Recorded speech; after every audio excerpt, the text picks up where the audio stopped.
yaitu sistem operasi yang mempunyai tugas untuk melakukan manajemen device, yaitu melakukan kontrol terhadap operasi input-output seperti mengambil data input dari keyboard untuk diproses lebih lanjut di prosesor.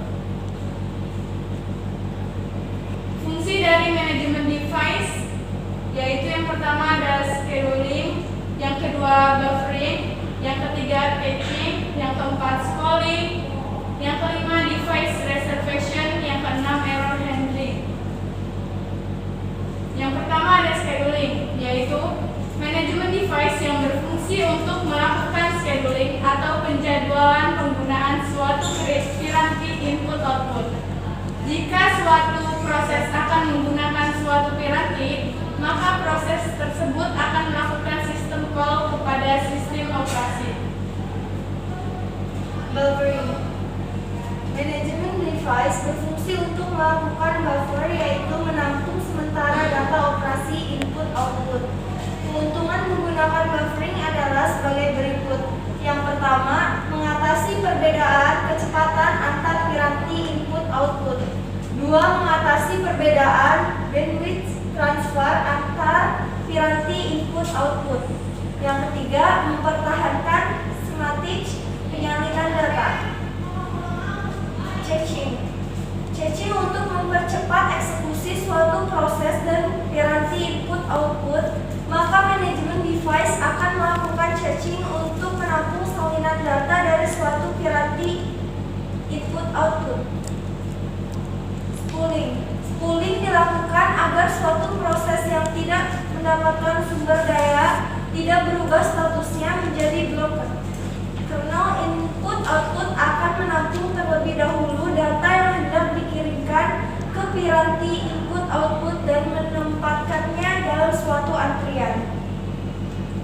Device reservation.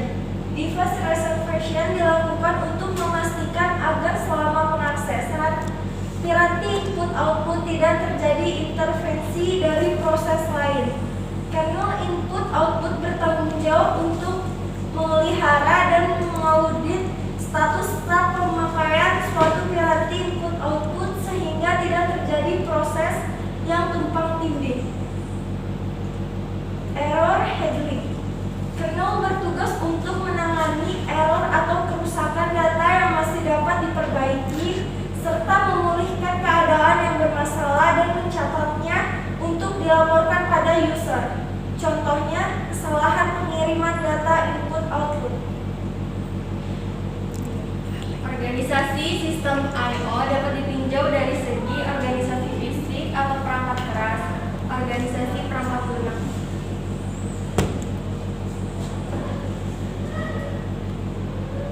Organisasi fisik atau perangkat keras, piranti I/O atau device dapat berupa komponen elektrik maupun mekanik, contoh monitor, keyboard, mouse, printer, dan lain-lain.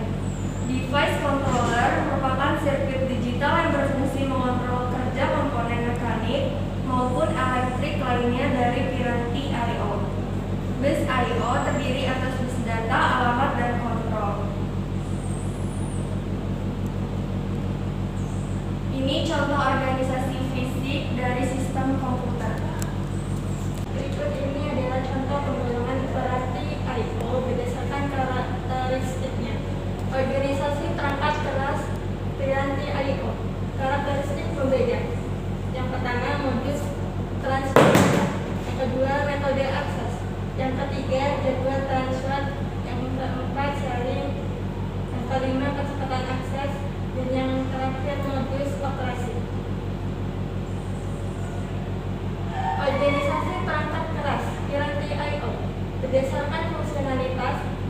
Piranti antarmuka pengguna interaksi langsung dengan pengguna, misalnya keyboard, mouse, monitor, printer. Piranti transmisi mentransmisikan data ke perangkat komunikasi lainnya, misalnya NIC dan modem. Piranti penyimpanan data untuk penyimpanan data, misalnya hard disk, CD-ROM, flash disk. Organisasi perangkat keras device controller sebagai pengendali digital atas piranti I/O bertanggung komunikasi data antara piranti I/O dengan sistem internal komputer. Dapat berupa kartu rangkaian digital atau chipset yang biasanya terletak di mainboard. Organisasi perangkat keras bus I/O. Bus I/O terdiri atas bus data, alamat, dan kontrol, berfungsi menghubungkan device controller dengan elemen internal komputer seperti memori dan prosesor.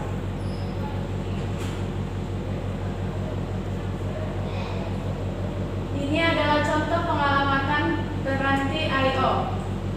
Setiap piranti I/O butuh diberi alamat khusus untuk membaca dan menulis data. Organisasi perangkat lunak sistem I/O umumnya terdiri atas lapisan. Yang pertama ada lapisan interrupt handler, menangani terjadinya interupsi lalu dialihkan ke interrupt handler. Yang kedua ada lapisan device driver, mengimplementasikan operasi dari masing-masing device controller.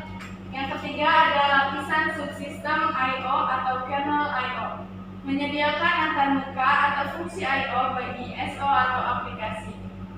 Yang keempat ada lapisan pustaka I/O aplikasi, mengimplementasikan pustaka pengaksesan I/O atau API (Application Programming Interface) bagi aplikasi untuk melakukan operasi I/O. Tujuan. Yang pertama, device independence. Dengan adanya lapisan bawah perangkat lunak I/O, yaitu interrupt handler dan device driver, maka lapisan di atasnya tidak membutuhkan informasi tentang rincian operasi I/O yang sangat beragam. 2. Uniform naming. Penamaan yang seragam untuk file yang disimpan di berbagai jenis media penyimpanan yang berbeda. Uniform naming. Yang ketiga, error handling. Kesalahan ditangani pada semua lapisan perangkat lunak sistem I/O, sedangkan sedapat mungkin kesalahan baca dikoreksi pada tingkat perangkat keras. Device controller akan menangani kesalahan di tingkat perangkat keras. Tujuan transfer sinkron dan asinkron. Sinkron adalah suatu proses dikatakan sinkron apabila suatu proses dapat melanjutkan eksekusinya hanya setelah permintaannya terpenuhi. Transfer data dialihkan, prosesor akan berhenti sampai data yang diperlukan tersedia di buffer memori. Asinkron yaitu suatu proses dikatakan asinkron apabila suatu operasi dapat terus berjalan sekalipun permintaannya belum terpenuhi atau masih sedang diproses. Transfer data dialihkan, prosesor memulai transfer data sampai mendapat sinyal bahwa proses transfer data telah selesai.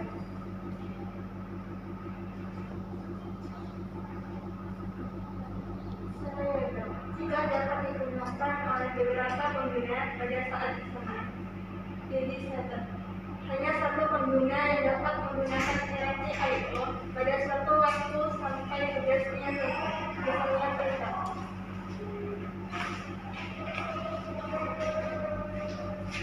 Terima kasih, sekian dari kelompok kami. Kurang lebihnya mohon maaf. Wassalamualaikum warahmatullahi wabarakatuh.